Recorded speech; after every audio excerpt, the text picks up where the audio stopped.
नमस्कार मित्रांनो, टेक्निकल ज्ञान आणि नवीन अपडेट या चॅनलवरती तुमचे स्वागत आहे। मित्रांनो, आज आपण आपल्या आजच्या या व्हिडिओमध्ये बघणार आहोत की ग्राहकांच्या पोटात माईना आनंद, सोने आणि चांदीत मोठी घसरण, आता किंमत किती, चला तर बघूया आपल्या आजच्या या व्हिडिओच्या माध्यमातून। मित्रांनो, या आठवड्यात सोने आणि चांदीने दरवाढीचा बार उडवला होता, पण आठवड्याच्या अखेरीस दोन्ही धातूत पडझड झाल्याने ग्राहकांना मोठा दिलासा मिळाला। मौल्यवान धातूच्या किमतीत घसरण झाली। आता काय आहेत किमती, चला तर जाणून घेऊया। श्रावण सुरू होण्यापूर्वीच ग्राहकांच्या चेहऱ्यावर गोड हसू फुलले। सोने आणि चांदीच्या किमतीत एकदम घसरण झाली। आठवड्याच्या शेवटी खरेदीचा विचार करणाऱ्या ग्राहकांसाठी आनंद वार्ता आली। या आठवड्यात मौल्यवान धातूंनी दरवाढीचा धडाका लावला, तर विक्रमी घसरणीनंतर या आठवड्यात विक्रमी दरवाढ नोंदवली गेली। या आठवड्यात सोन्याने 2,000ची भरारी घेतली, तर चांदीत 3,200 रुपयांची दरवाढ झाली। आठवड्याच्या अखेरीस बेशा किमतीत धातूत घसरण झाली।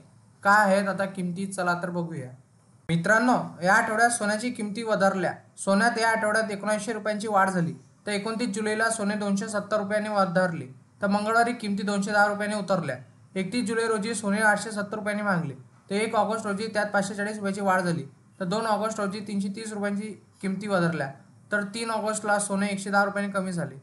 गुड रिटर्ननुसार आता 22 कॅरेट सोने 64,850 रुपये प्रति 10 ग्रॅम, तर 24 कॅरेट सोन्याचा भाव 70,730 रुपये प्रति 10 ग्रॅम आहे। या आठवड्यात चांदी 3,200 रुपयांनी मागली, तर 29 जुलैला चांदी 500 रुपयांनी वधारली। मंगळवारी तितकीच घसरण झाली। 31 जुलै रोजी चांदीने 2,000ची मुसडी मारली, तर 1 ऑगस्टला भाव 600 रुपये, तर 2 ऑगस्टला 100 रुपयांनी वधारली, तर 3 ऑगस्ट रोजी किंमत 1700 रुपयांनी उतरली। तर गुड रिटर्ननुसार आता 1 किलो चांदीचा भाव 85,500 रुपये इतका आहे। मित्रांनो, इंडियन बुलियन अँड ज्वेलर्स असोसिएशननुसार IBJ म्हणते की 24 कॅरेट सोने 70,392 रुपये, तर 23 कॅरेट सोने 70,110 रुपये, तर 22 कॅरेट सोने 64,479 रुपयावर घसरले। 18 कॅरेट आता 52,794 रुपये, तर 14 कॅरेट सोने 41,179 रुपये प्रति 10 ग्रॅमवर उतरले होते। 1 किलो चांदीचा भाव 83,501 रुपये इतका झाला। वायदे बाजारात आणि आंतरराष्ट्रीय बाजारात सोने आणि चांदीवर कुठलाही कर शुल्क नसते, तर सराफा बाजारात शुल्क आणि कराचा समावेश होत असल्याने भावात तफावत दिसून येत असते। मित्रांनो, तुम्हाला असेच नवनवीन व्हिडिओ बघण्यासाठी तुम्ही आपल्या चॅनलला लाईक, शेअर अँड सबस्क्राईब करा। धन्यवाद।